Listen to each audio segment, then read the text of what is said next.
Most of motorcycle travelers are happy to spend thousands of dollars for personal and bike protection. But they miss the most important point, that safety is just an illusion.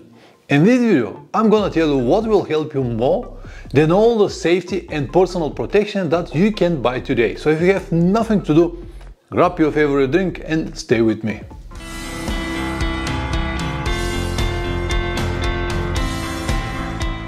Welcome back. Recently, I watched a video from Fortnite talking about how useless or pointless the body armor is. Or I mean the integrated armor that you have in your riding gear. Shoulders, elbows, hips, knees or stuff like that. I personally believe that people should trust their own experience much more than some kind of statistics made from people who are not even motorcyclists in some office calculating the numbers and stuff like that. But that's me. The idea of this video is not to criticize Ryan from Fortnite. Actually, this is the only motorcycle topic channel that I watch sometimes. Great videos, great content. Anyway, the idea is to show you a different perspective or different point of view that you might not thought so far. And I will show you a technique that is very well known, very easy to execute, and it will help you a lot. This, as I said, very simple technique helped me to stay alive for thousands of kilometers, and some of these kilometers are done in a places considered very dangerous to ride.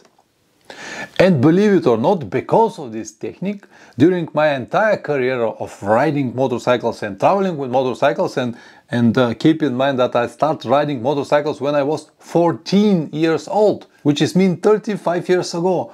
And the only serious crash accident that I've got is from Turkey 3 years ago, and it was because I broke my own rules. During the years, I rode all possible options. Started with 50cc mopeds, then 150, 250, 400, then 1 liter sports bikes or super sport bikes. Then for a while I've got even a chopper. And then dual sport, dirt bikes, and finally discovered this adventure type of motorcycles, and at the moment I will stay with them. But the technique that I'm going to share with you is universal and it works with any kind of options. You can even use it when you drive your car, truck, even a bus with 50 people. For now, of course, we're gonna focus on the motorcycles, but I hope that you got the idea. As usual, I have this very long introduction, but it is important for you to understand it, to see the whole picture before I start listing the things that I have promised. If you have very short attention span and you don't want to watch such a long videos, there is nothing I can do for you on this moment. Just go and find to watch something else on YouTube. It's a free platform. I'm sure that you have heard about preventive riding style, but do you really understand what it means? Of course, Pavlin, I am not an idiot. Of course I understand what it means. Fair enough, but do you practice it? Or it's like electricity. You know what it is, but you never touch it because you're afraid, because you're not an electrician.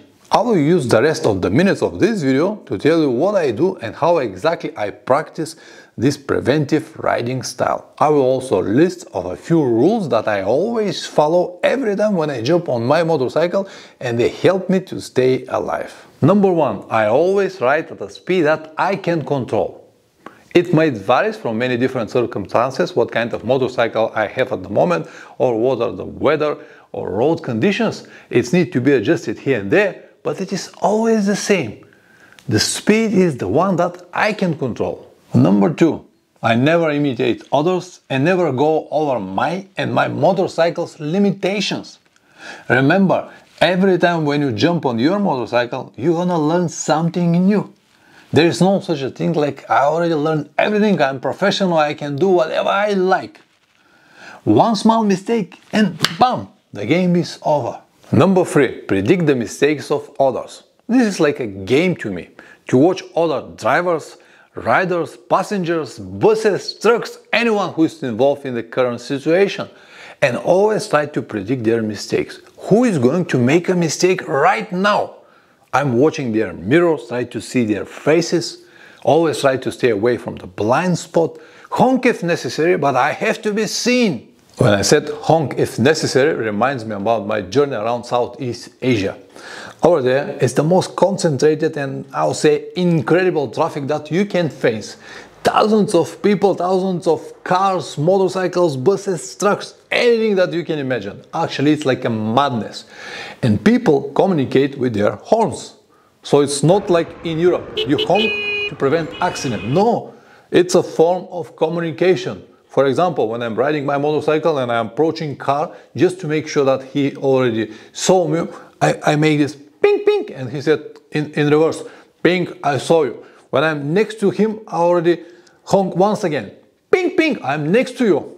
Ping, I saw you. Ping ping, I'm overtaking you now. Ping, I saw you. Ping ping, I already finished, thank you very much. Ping ping, thank you very much, have a nice road. Believe it or not, but this system works. It might sound like a madness, and it is probably madness, but it works, because for 20,000 kilometers riding in the most dangerous roads, I have seen 2 or 3 accidents, small accidents, bumper to bumper. Nothing like what we have here in Europe. So, is it crazy? Is it madness? Yes, absolutely. But will it work? It works. Absolutely works. And just to complete the story, one of the days I was riding in Nepal, very curvy, dangerous road with a lot of traffic. And in the most important moments, when the traffic became even worse, my horn stopped working. And I said, oh, what I'm gonna do now? Nothing. I just pull over and fix it. It was a small problem with the cable, so I fix it and start riding again and honking again. After 5 kilometers, it stopped again. So I immediately pull over again and try to fix it, because it is impossible to ride your motorcycle without a horn in this part of the world. It is just impossible. Number 4, I always ride the motorcycle with full riding gear. Helmet, jacket, pants, boots, gloves, anything. And I have my body armor integrated in the gear. I'm really sorry, Ryan. I don't know how many Newton meters my bones can or cannot handle, but I do know that this hurts more than this.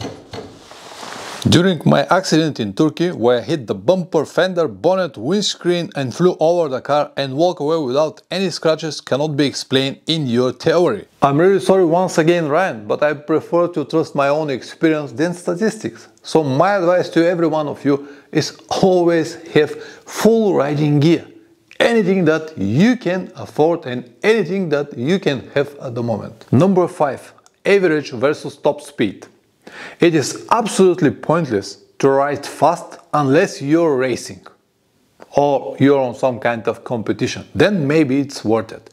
But if you just travel on a motorcycle trip, you don't need to ride fast. You're not going to get there faster, you're not gonna cover many kilometers, but you will risk a lot. Your reaction time is going to be much shorter and the chances to make an accident much greater. Number 6, forget about loud music, cruise control and highway pegs. All of these are distractions that might play you very bad favor. I know that this might piss off many people, but this is my opinion and you don't have to listen to me.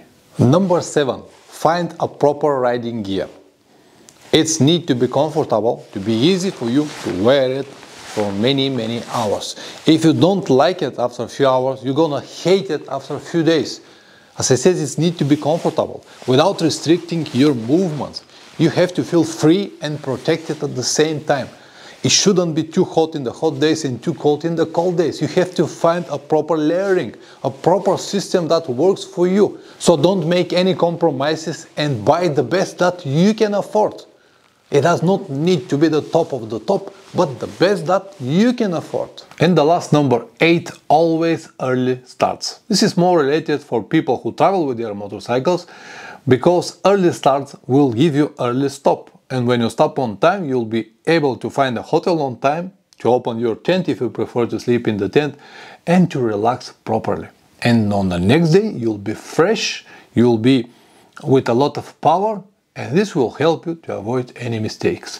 You don't have to trust me, you don't need to believe me, but even if you decide to use just one of these rules, it will help you a lot and you'll be already on the right path. If you want to watch my travel videos, you can do it on my second channel, Motorcycle Adventures Live. Over there I upload the videos from Magadan, 1 video per week, and on my third channel, Motorcycle Adventures Live Streams, as you understand already, I upload live streams once per week. All the details will be in the description down below. See you next time.